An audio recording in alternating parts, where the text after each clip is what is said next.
Association of Petroleum Producers.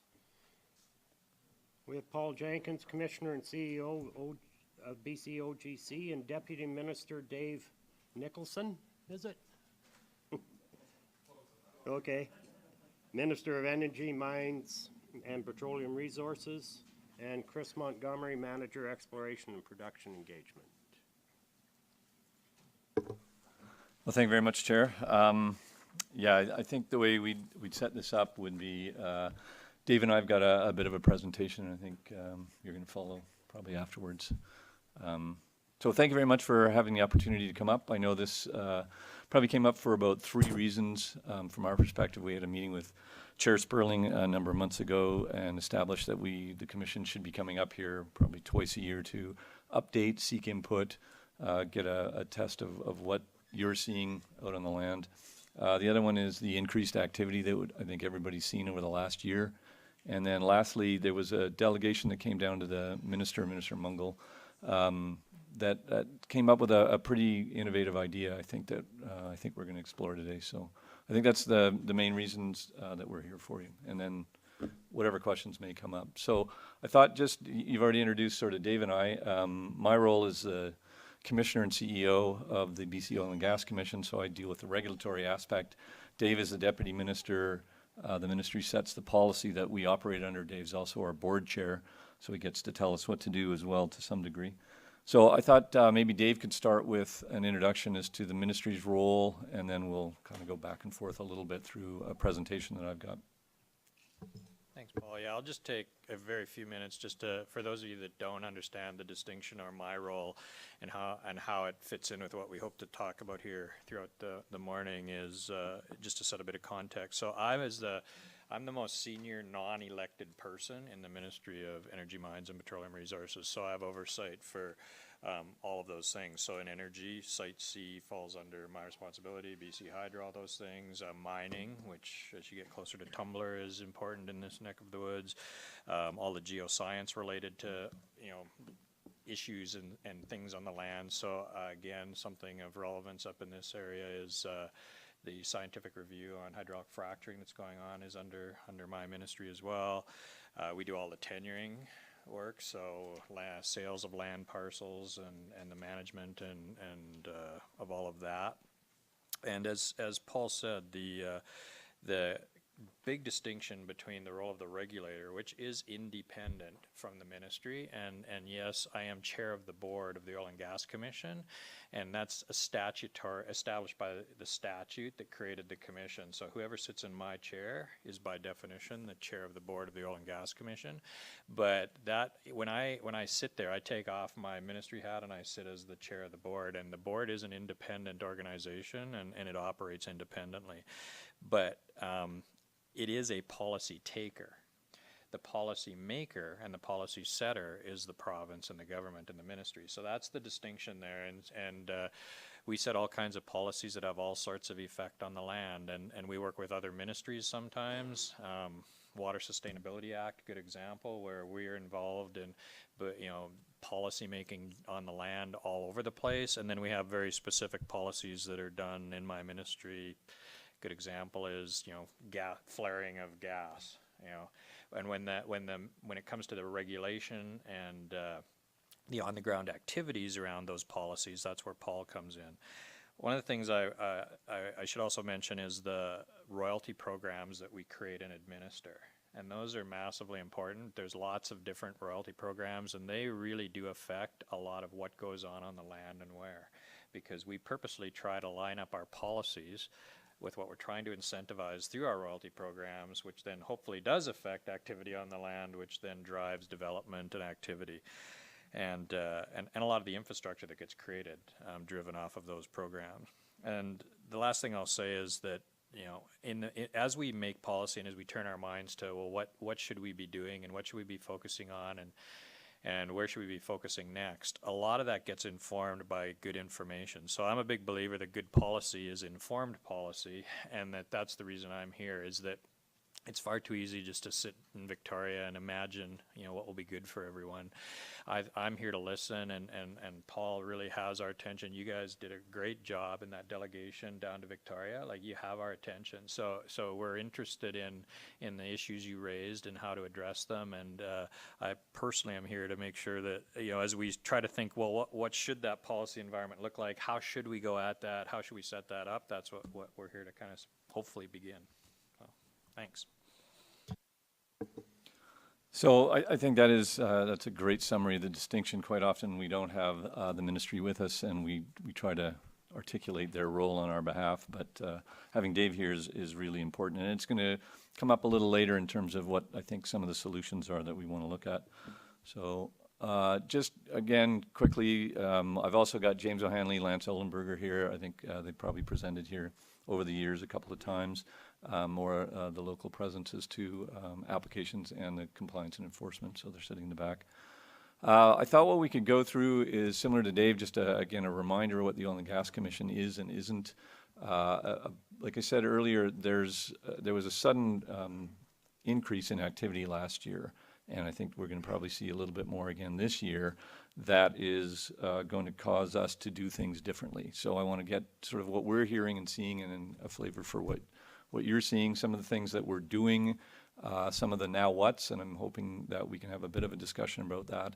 And then there were, I think, 9 questions that the regional district staff sent to us that we've got answers for, and we can have a bit of discussion of that after that as well.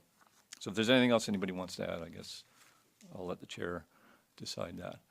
So just quickly, Dave kind of set the stage for the overall policy for oil and gas through the Oil and Gas Activities Act.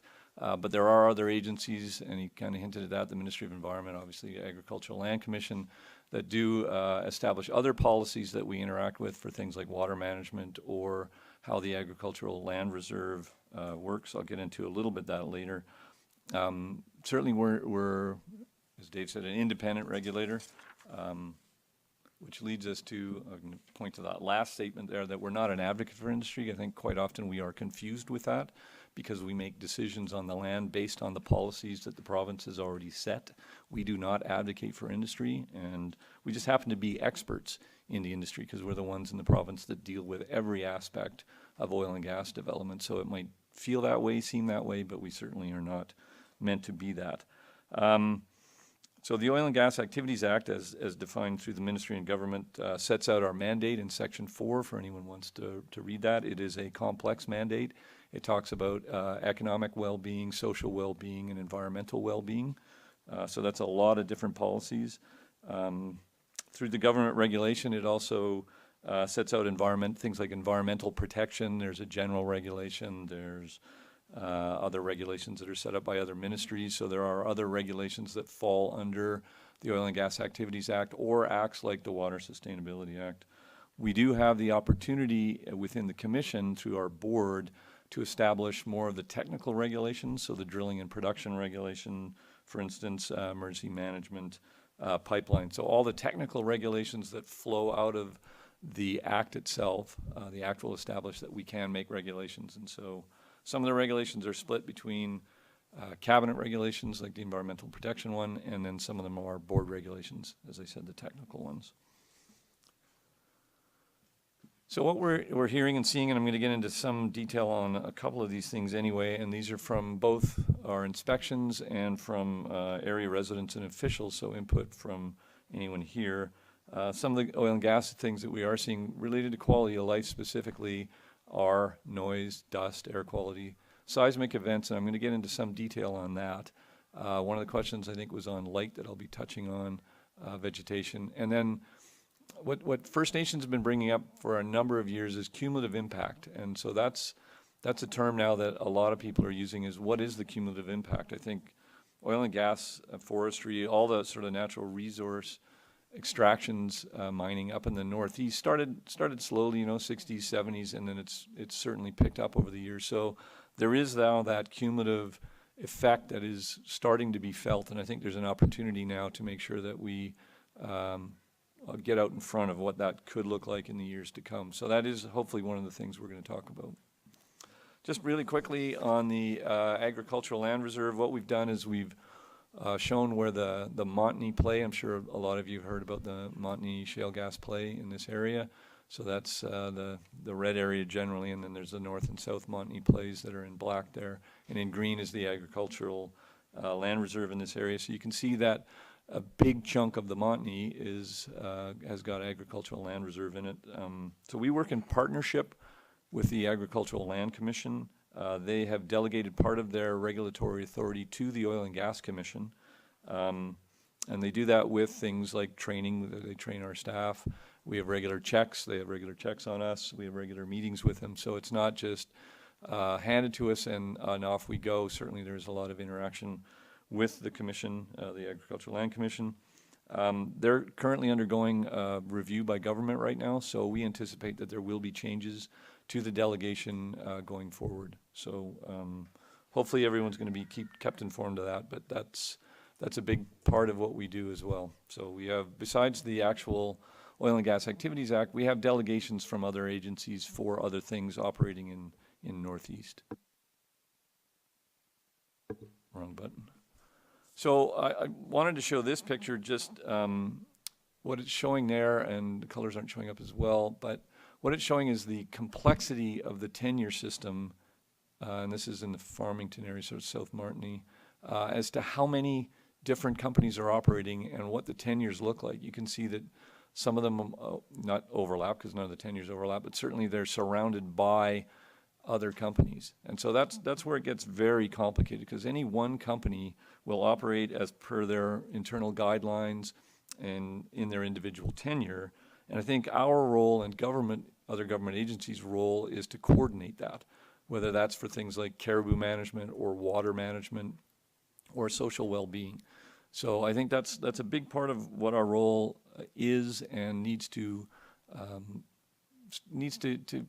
continually improve as to how that works, because those tenures aren't sold all at once. Those tenures come a little bit at a time. Sometimes they're in bigger chunks, but that's the world we kind of inherit, is how that tenure looks. And so once that starts to flesh itself out, we can see who we need to be dealing with and how we need to coordinate across those things. Because as I say, caribou management, needs probably 200, 400,000 hectares, depending on where you are, to manage a caribou herd. It's not one company. Water management, same thing. The water basins aren't static to one tenure holder. So that's a lot of the implications of how we do things. And quality of life is no different, because the companies are moving around all the highways up here and all the back roads as well. So that's one of the things I think there's an opportunity to have a conversation about a little bit later. So I'm going to use Farmington as an example of what we're seeing and hearing out there, and I know certainly everybody here is seeing and hearing it, and certainly the residents are as well. So we've done a lot of deep analysis on various parts of the Northeast, certainly the Montney. So what we're looking at there is, I think it's black dots. Let's see if I get this right. Black dots are the residences, so that you can see on there. Pinks are showing the well pads or facility sites. Purple lines, which you'll be able to see later when you download this, are pipelines. So not included in those numbers are permits for multi-well pads. That's just the well pad itself. So what you're seeing there is, like I say, 575 residences, 73 facilities. There's around 560 active wells. One of the analyses we've done recently is to see how close things are, oil and gas things are related to residences. So there's about 50 residences in that area that are within 500 meters of an active well or a facility. So we're gathering all this information, and certainly if the regional district is interested in having all that, we can share that. A lot of this will be eventually online. We're really pushing as many things as we can onto our website. So we're going through a fairly big refresh of what our website looks like, so that we can get a lot more information out that would be of interest to the public. So again, within 15 kilometers of Farmington, what we've got going right now are 38 applications. 32 are on private land, 4 on Crown land, a few that are on both. In terms of who that multicolored map I showed you a few minutes ago, 30 applications belong to Acana, 4 are ARC, 3 with Tourmaline, and Plateau has 1. So the total footprint of oil and gas activities within 15 kilometers of Farmington is just over 3% of the land base by way of impact at this point. So what we saw, which I have to say was interesting when we finally got the numbers in, is in 2016, wells rig released were only 28, as you can see there. 2017, it had gone up to 128, and that's a fairly significant increase in 1 year. I think a lot of us were anticipating that given the economy, given the price of gas, that it wouldn't increase that much, and so we made plans to a lower number. And certainly completion notices, as you see there, also have gone up, and that's either 7 or 5 companies. So that was a significant number of increases for those things that we didn't anticipate, to be perfectly honest. And we are anticipating that activity levels will probably sustain themselves with 2017 levels. So that's what we're looking at right now in terms of, okay, well, what does that mean? That's what we're seeing, that's what we're hearing. What does that mean? So how did that translate in terms of complaints? I thought we should talk about that. Just so you know, 100% of oil and gas activity related complaints are responded to by our inspectors. Landowner will be contacted. The opportunity for the landowner to go out with our inspector is there if they want. Some do take that opportunity, some do not. We'll then follow through with the company on whatever we've seen, heard. And if it's an oil and gas related event, and not all of them are, but if it's an oil and gas related event, then we will expect the company to mitigate and fix the problems that we see. So last year you can see there that complaints were up again as a result of increased activity to some degree and as a result of coordinated activity in one area. So 112 complaints so far in 2018, so we're seeing more and more complaints coming up this year, again with that higher activity. So 25% were odors. There were some land issues, whether that's culverts, roads, fences, and then environmental issues followed by it. So as I said, we deal with complaints by responding to every single one, as long as they're oil and gas related, and we're, I think, getting better at actually moving the complaint, helping the complaint move to the appropriate agency if it's a road complaint that's not within our jurisdiction, but we will work with the Ministry of Transportation and Infrastructure on that. So if there is a contravention and we follow through on that, then we have the opportunity to have tickets, penalties, and fines. So it depends on the nature of the complaint and how quickly it gets fixed, whether we proceed to the next level.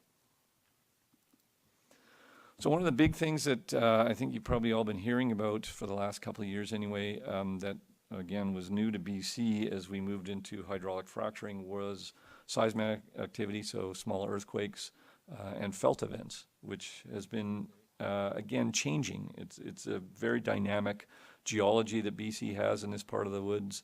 So that's been a big thing. In North America, the Oil and Gas Commission has actually been a leader in making sure that we link hydraulic fracturing to actual seismic events. I think we were the first ones to put out a report in 2012 that said this is definitively linked to events, and it was in the Horn River. 2014, we put out another report to say that these events that we're seeing now in the Montney are actually related to oil and gas activity. So depending on how you look at that, we moved relatively quickly to make sure that industry is now getting more monitoring devices on the land, that they are reacting to these seismic events. We put in place a number of years ago guidelines, and then we moved that into regulation because we felt that this needed to be established within the context of law. And even with all of that, we are still learning something new on a regular basis. So in the Farmington area, the geology there is very different than, say, the North Montney. And so what we're seeing now is events where, you know, even when we work with Natural Resources Canada or the federal government or even provincially, events, we always said, well, you usually don't feel an event below a 3 on the Richter scale. People are feeling them now, and that's new, and it's because of the geology in this area. So that's something that, again, once we started to see these patterns come out in talking with the companies and talking with area reps, that we decided to move on as quickly as we could. So what we did here is that there had been a series of these low magnitude events between a 1.5 and 2.5, and again, our sort of understanding was that below a 3 you wouldn't really feel it, but people are feeling it. So We were starting to get those complaints, and people were saying they didn't know that hydraulic fracturing could actually cause felt events because they hadn't been experienced to this point. And they didn't know how to obtain information. And so we thought, okay, well, that's not good enough. So we drew an area on a map and said, within this area, companies have got to do a bit more work. And so we issued under the Oil and Gas Activities Act, we have the opportunity to issue a special order. And I'll get into that in a little more detail. But what that map is showing there is the black outline is this Kiskatna Ground Motion Monitoring Area. It doesn't have a great acronym. And the tenure underneath it. So that's a lot of tenure that's already let by the province. So that is a area of geology that we're seeing a lot more felt events at lower levels. Now these events aren't, earthquakes that last for minutes. These are jolts at this point. So what we're looking at is more research in that area and certainly more expectation on industry and ourselves, frankly. So on May 14th, recently we issued, as I said, under the Oil and Gas Activities Act, Section 75, special order to industry. What it says there is before any activity commences, the order requires submission of a monitoring and mitigation plan to us. The company must notify people within 5 kilometers of the well trajectory, notify the commission at least 24 hours prior to hydraulic fracturing commencing. During hydraulic fracturing operations, company has to deploy what we're calling an accelerometer within 3 kilometers of the drill pad to monitor any potential activity or any ground motion. They have to have access to a seismic array that will further look at what the ground is doing, and on request submit a summary of the monitoring reports. In terms of the threshold, if the company is responsible for a 3 or greater magnitude event, then they have to suspend operations, and they need the commission's permission, written permission, to proceed. So they've got to put in a report as to how they're going to keep those events to a minimum or get rid of them altogether. Permit holders must initiate a mitigation plan at a magnitude of 2. So again, that plan now is dropping below what the regulation said, which is a 3, to include even lower events now. They have to communicate all magnitude 1.5 and greater events. Before that it was 3. And if there's a common drill pad is responsible for a cluster of seismic events, then the commission may suspend all activities on that well pad. So post-activity, they have to submit a monitoring report within 30 days of concluding their hydraulic fracturing operation, so we can see everything that went on with that. That's a normal part of business. This has just added a little bit more information to it. So that moved very quickly within the context of the Farmington area as a pilot. We would do the same thing for any other area in the regional district if we're seeing the same sort of events. And much as we'd like to be able to predict some of that, and we can predict probably a little bit, we're getting a lot better information. We're working with Geosciences BC, we're working with the ministry, we're working with our expert staff to come up with, okay, what does the geology look like? What do we anticipate in these areas? So there's a lot more subsurface mapping that we're using, but we simply can't predict it everywhere. So if we see a new area, new geology where there are more events, then we would enact exactly the same thing. And we would have to put a map in place and put that Section 75 order in place. So that was the first thing. And I know when the regional district from South Peace delegation came down to meet with Minister Mungle, and we presented this at that time, basically what the delegation said, that's nice, that's one thing. There's a lot of stuff going on in the Northeast, in the Montney area, in the Farmington area, in our area. What's going to happen when it expands in other areas? So I think that's part of what we want to discuss today. I thought, as Dave said, it made a big impression on the minister, on us, and on ministry staff to say, okay, so now what? What can we do in this area that will seek local input to a greater degree? And certainly, I think the mayors and area reps came up with a bit of a suggestion at the time, and it was local representation with the ministry co-chairing something. So I thought if we had a minute, we could take a bit of time to take a bit of discussion on what that could look like for this area, and then maybe get to the questions that were asked. So I don't know if that's an opportunity, Chair.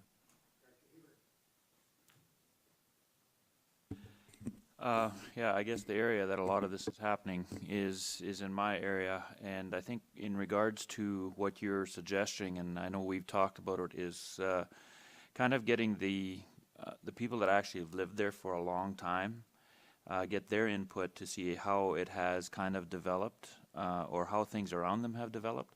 So that would kind of set the pace as to what we need to look at going into the future. Is one aspect. The other aspect is the getting the producer groups involved is a big one. And to get them to sit down in one room is a challenge on its own, because they don't want to give out the industry secrets to each other, I guess. And I don't think that's what we're looking for. I think we're looking for, I think we called it a synergy group, if I'm looking at Mayor Bumstead there, just to, or director, to try and I think that's what we were looking for, is to get, and part of that is have the people that actually live in the communities where they're being greatly affected, is have them involved as well, so we get that part of it in a full, I guess, respect aspect to what is actually happening out there, so that they can see, okay, this is how we're affecting, because the bottom line is a lot of these guys making these decisions live in Calgary and don't know what happens out here. And so, and then it's like the telephone effect. The people on the ground here tell them, but by the time they get the message, it's a bit distorted. So I think that to me is a good, you know, and then the local, the government's part of it will have to be involved in it to some point as well, because no matter how the drilling and that effects start there, but the way it expands, it's the people that live there, the local governments, the cities that provide services to them. So it's gonna take a whole group of people to make this up, and how we come up to exactly who's represented would be kind of the direction we'll need to sit down and figure out.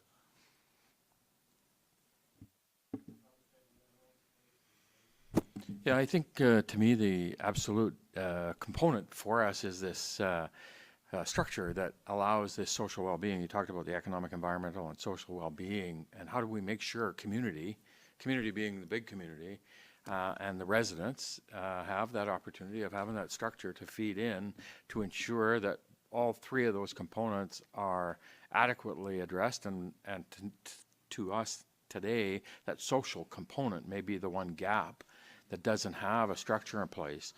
You guys, through the regulator, you make sure that the environmental, the economics for government, for policy, all that stuff gets, but that social one may be the gap. And to us, that was, I think, the message. Our residents in the region are feeling that, and there doesn't seem to be clarity in terms of how do we feed that up through to have a structure to adequately address it.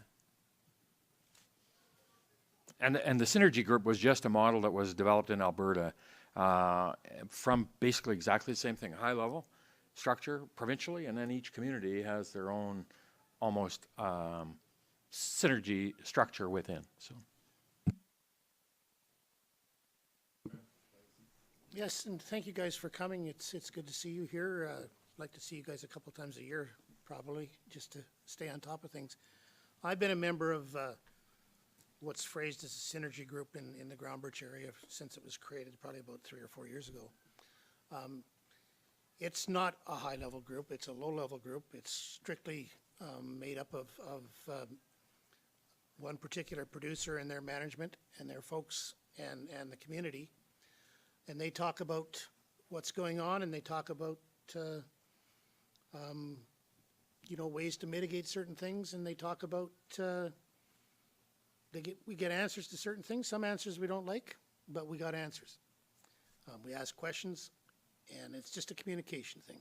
It's it heads things off before they get.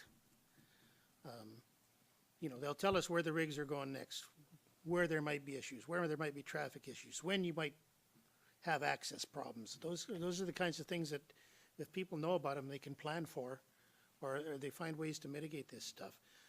I could see, by what I'm seeing here and by your numbers, there's only basically, there's one company that needs to be communicated with. They're the major player there. If the other ones wanted to participate, fine, but they're not operating on a high level in that particular area.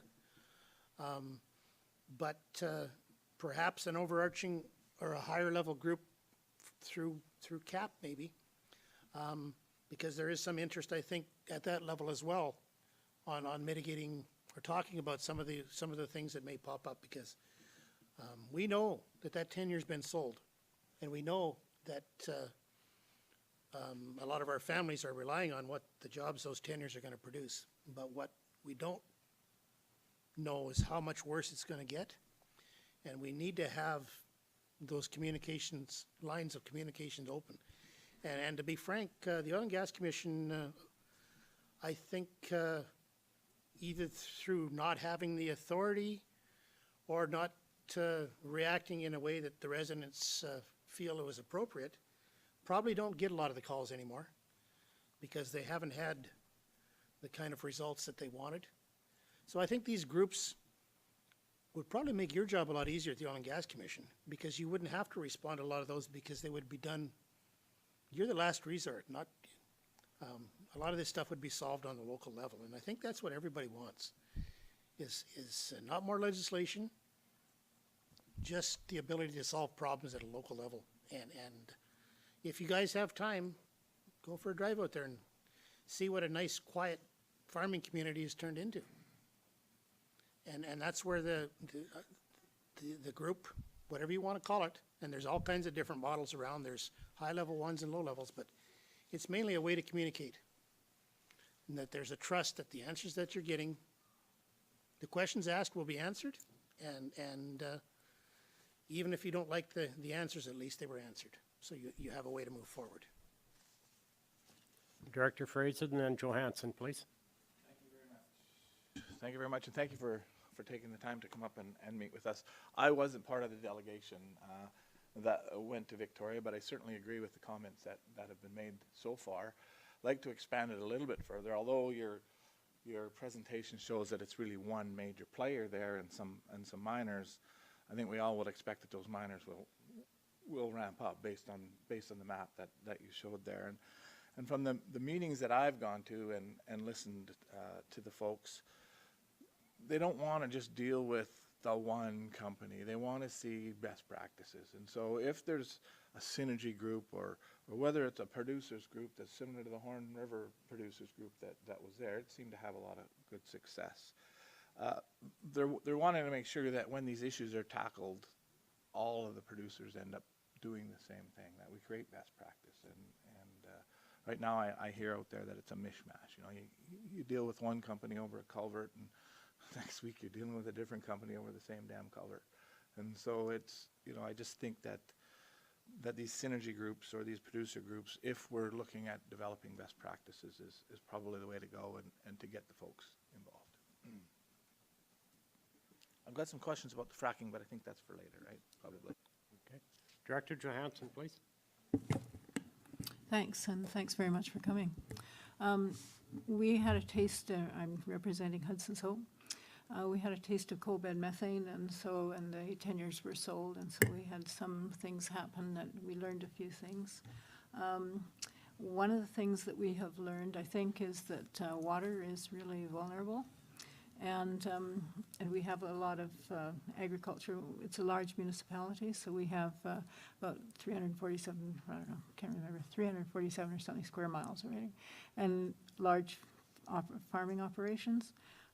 Cattle, I don't know, there may be 1,000 or 1,500 head of cattle just within the municipality, and then also in the surrounding areas. And one of the concerns there is water, and we found out that there's a considerable risk to our water. I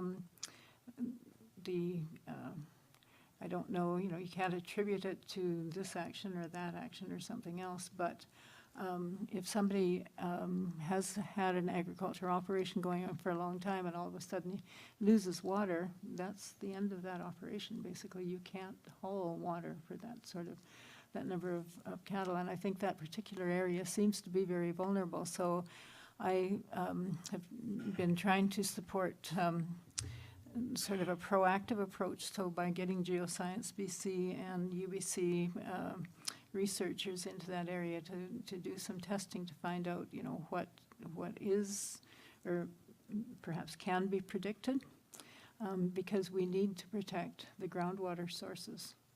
And it was the same government that sold the subsurface tenure was also the government that gave out the surface tenure. And you have to, you're here representing the subsurface, but you have to try and protect the surface. And there's no way around it. You sold them, or the government sold them both. You have to go through the surface if you're going to get to the subsurface. And I'm not sure how you're going to balance that, or even if you're the right bodies to be balancing it. I've always been a little uncomfortable with the makeup of the Oil and Gas Commission. Yeah.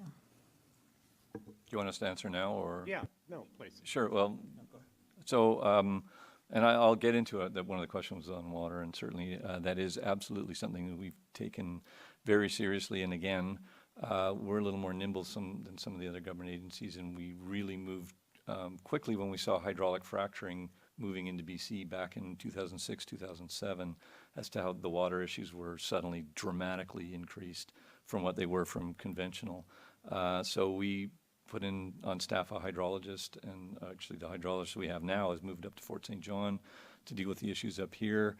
We put something called the Northeast Water Tool in place to make sure that we gathered all the best science and understood exactly what the dynamics of the subbasins were, where the water could come from, is coming from, how much industry is using. So it is something we take seriously, but what I would suggest is our new hydrologist that's based out of here, come up and have a chat with you and get a little more detail on that to improve what we put in place a number of years ago to really test what the systems are looking like.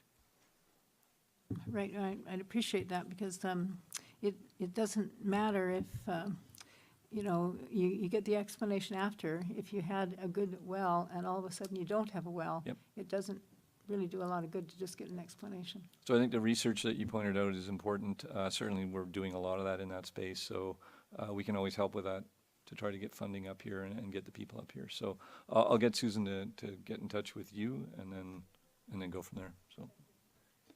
Director And I should add, maybe just from a government standpoint, yes, absolutely, we're accountable for all of that, because you know, I sit around a table of deputy ministers of environment, agriculture, all of the different touch points for what you're talking about.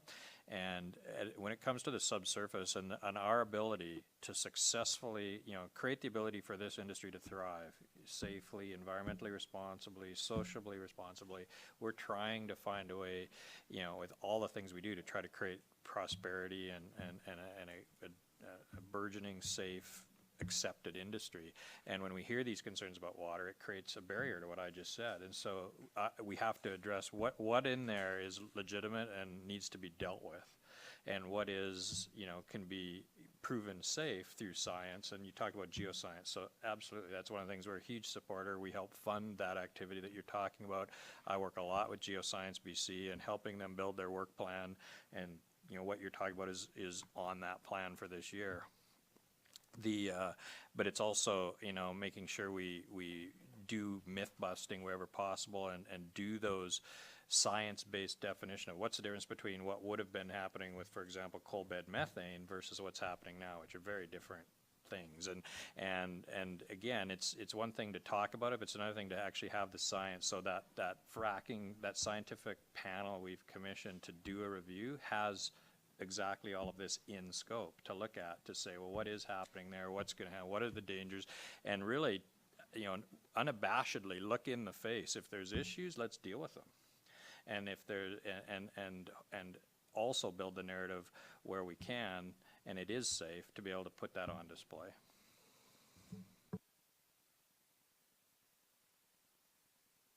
So I just want to clarify two points if I can, and one of them is I completely agree. I think today we're in a moment where we're going to look out 30, 40, 50 years of development of this region, and the opportunity to create a long-term structure to deal with the industry to effectively ensure we do it exactly on that basis for the safely, responsibly, for the economic, environmental, and social responsibility.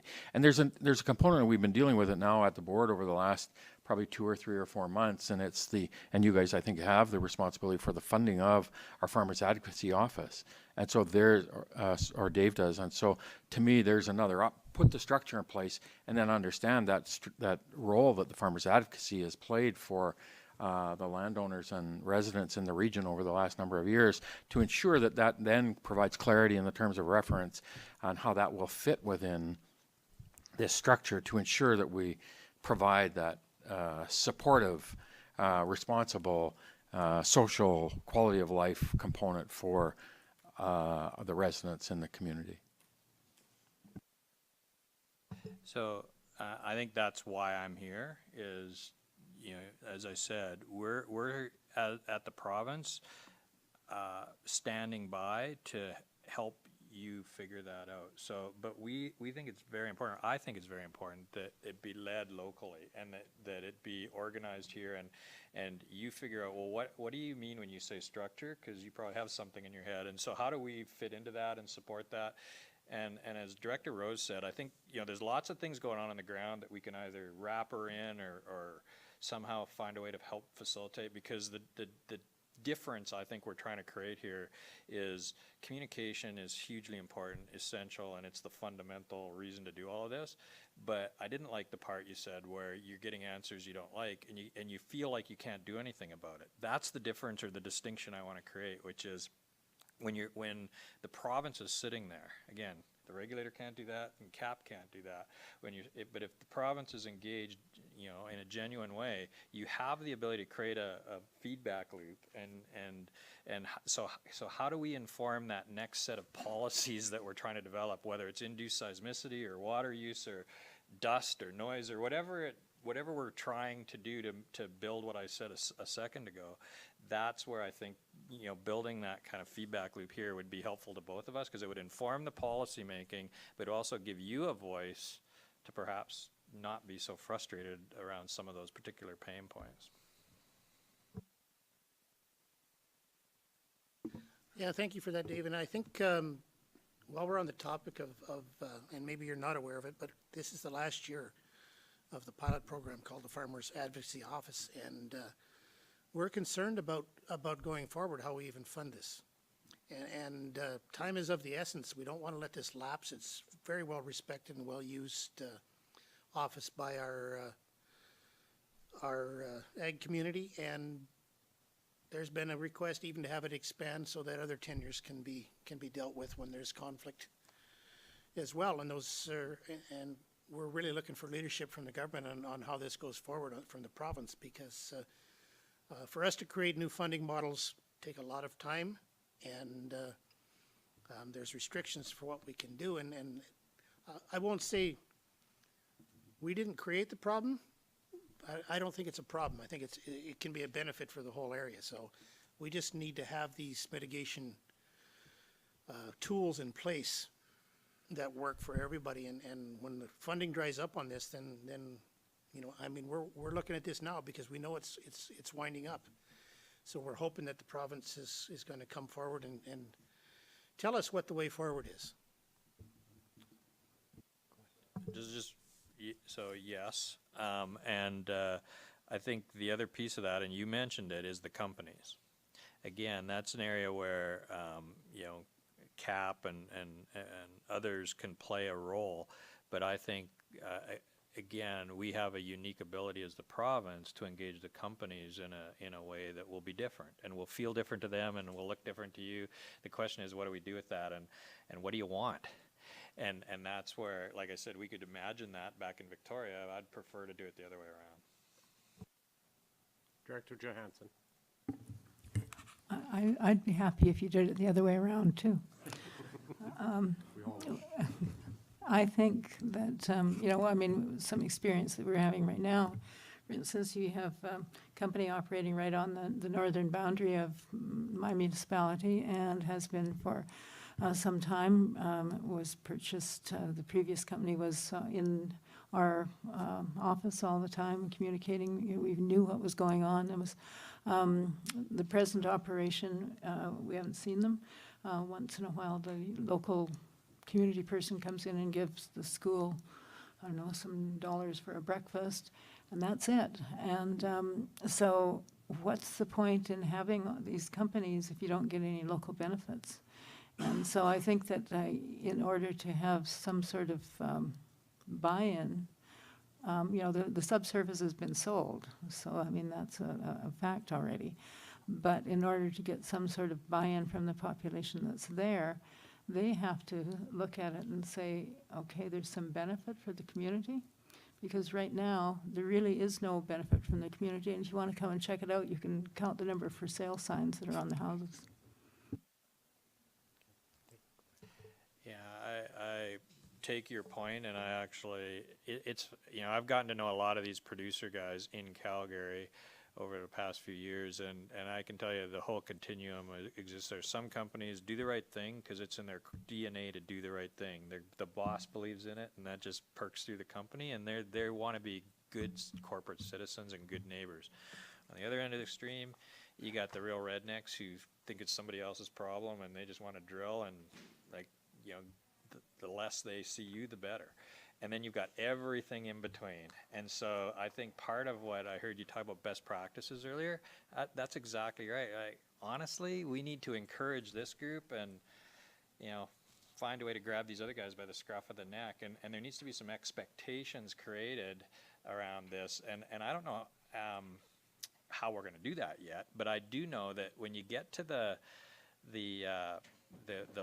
actual head guys in Calgary, by and large, they tend to cluster way more on this end of the spectrum. Like they actually, you know, like by and large, that's who I experience. And so we got to just close the gap in some of them, you know, between how they actually operate on the ground. But I'm actually quite optimistic and hopeful, just because I do know a lot of these guys, and I think if we create something they can rally around, and this is, I lament, you know, to my own guys that, you know, the forestry guys have it a lot easier in this regard because they, you know, they have one or two big companies to deal with, and if they can get Canfor to agree to do something, you know, problem solved, versus we have to round up a crowd and then try to, you know, move those people on that continuum. But I actually genuinely am optimistic we can do that, and so. So as the guy that is the scruff of the neck kind of guy, I have that opportunity. I just want to go back to my messy slide here. I've worked with a number of the suggestions that everyone's put forward. In my previous career, I was in forestry, and I ran a number of, well, all of Canfor's public advisory groups. I've seen what works, I've seen what doesn't work. I've gone into companies individually. I've gone through CAPP and the Small Explorers group as well.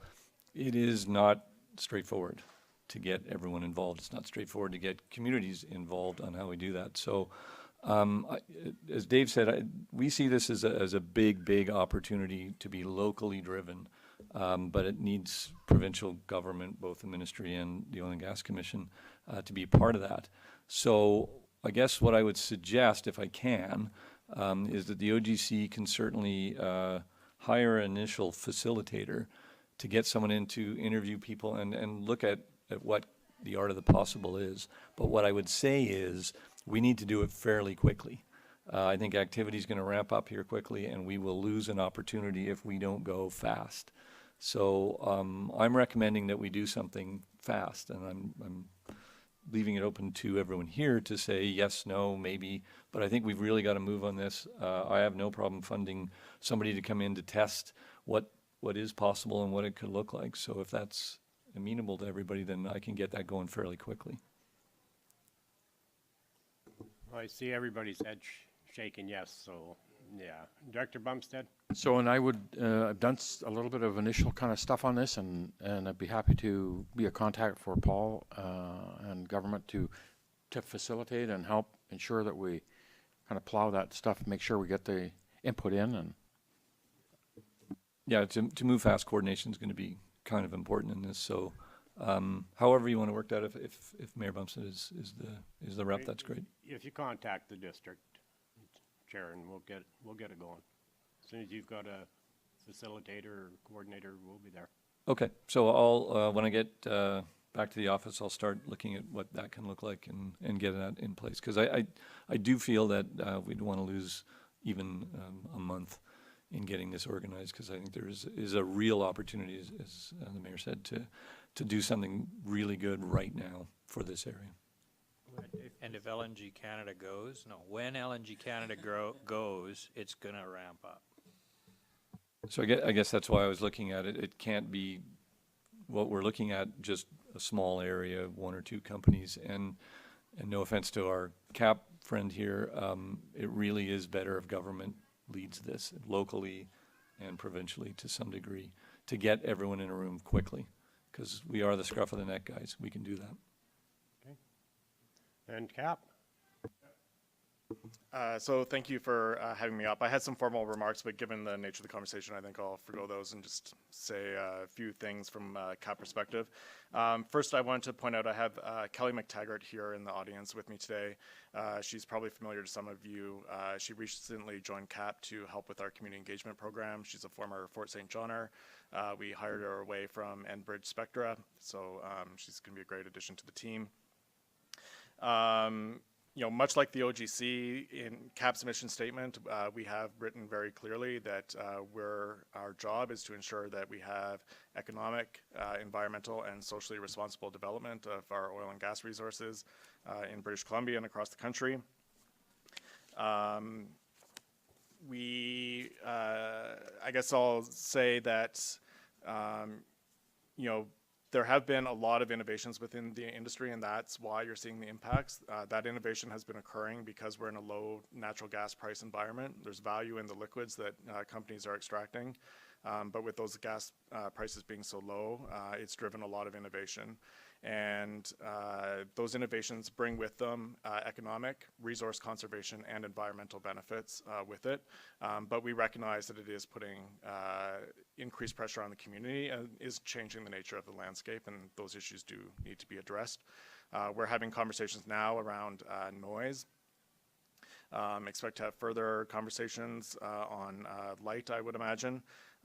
We've also recently resurfaced with our members a set of principles that they agreed to about 10 years ago now on how they should be building relationships with landowners. So I brought some copies of a document that outlines those principles. I would encourage you to use those as tools, and for your constituents to use those as tools to hold our membership accountable too. They've bought into these principles. It's also on our website. We'll continue those conversations. We're prepared to work with governments at all levels, the OGC, of course, to continue to address some of these issues. You know, over the years, there's been a lot of conversation about producer groups. I think with producer groups, we have a lot of experience with them at CAPP. They all have ultimately ended up folding. I think it's for a couple reasons. First, you really only have members or companies sitting around the table. So it's not actually a good forum to solve the relationship issue with landowners.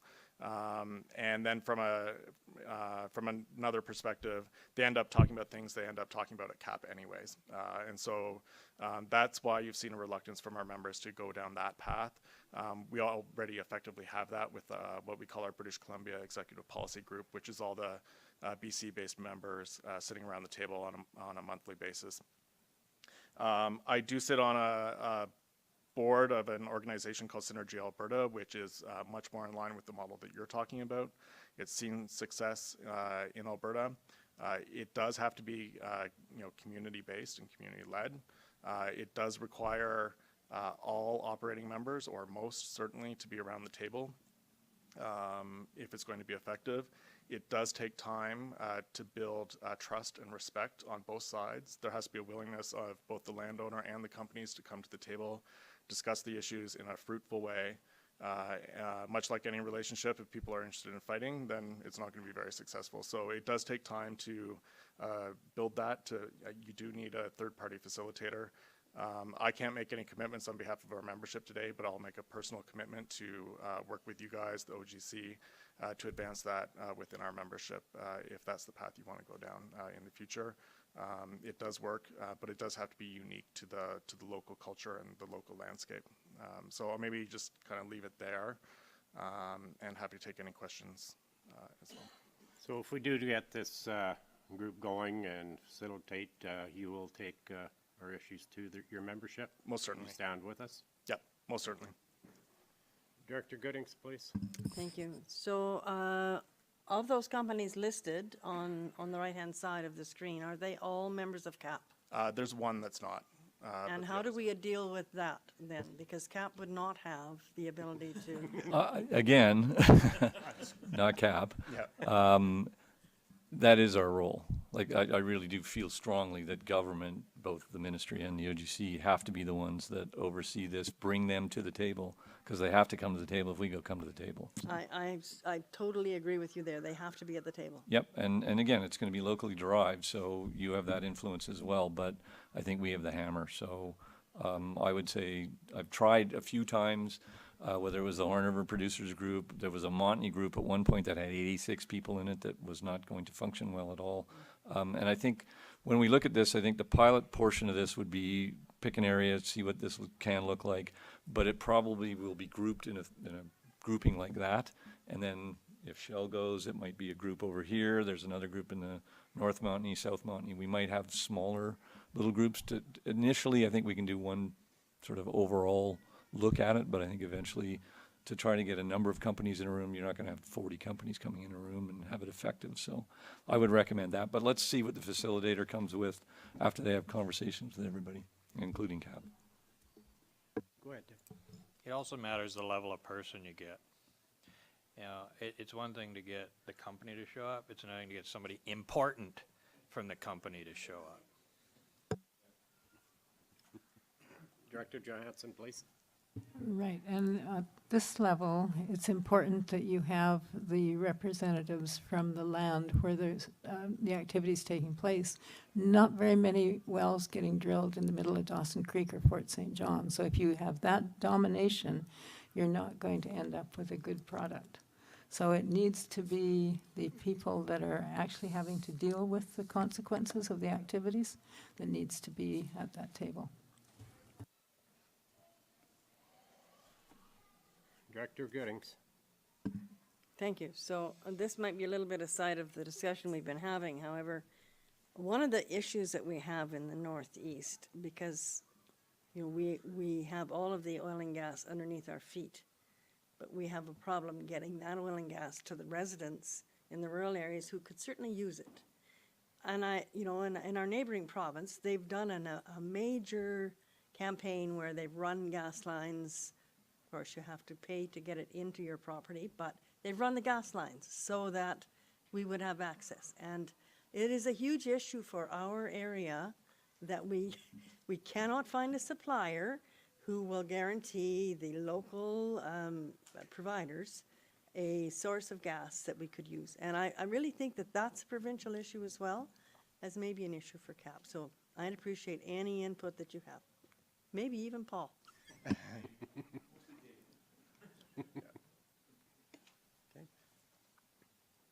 Director Johansson.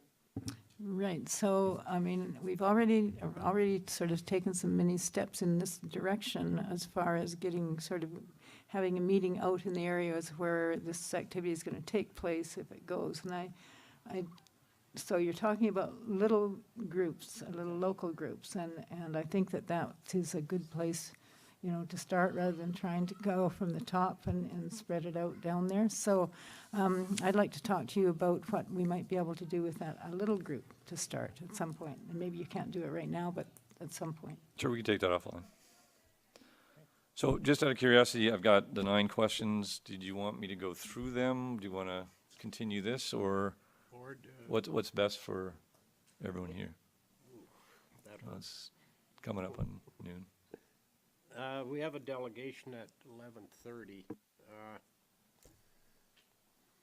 Yeah, I guess we're gonna have to move on, but I think getting this group started and working together locally and at low level, that's where we need to start. Okay, well, the PowerPoint actually, here, I'll just quickly show you, does have our answers to some of the questions. So if there are further questions to our answers or need clarification, then we can certainly provide them. So just if regional district staff give it to our staff, then we can continue that conversation. Yeah, and Paul, you can get a hold of get a hold of me Sure. anytime, and we'll get this set up. And Great, and I think I'm already scheduled to come back in October, so I can't imagine it won't be sooner, given what we've just discussed, but it's already scheduled for October. great. Great, thank you very much. Thank you very much.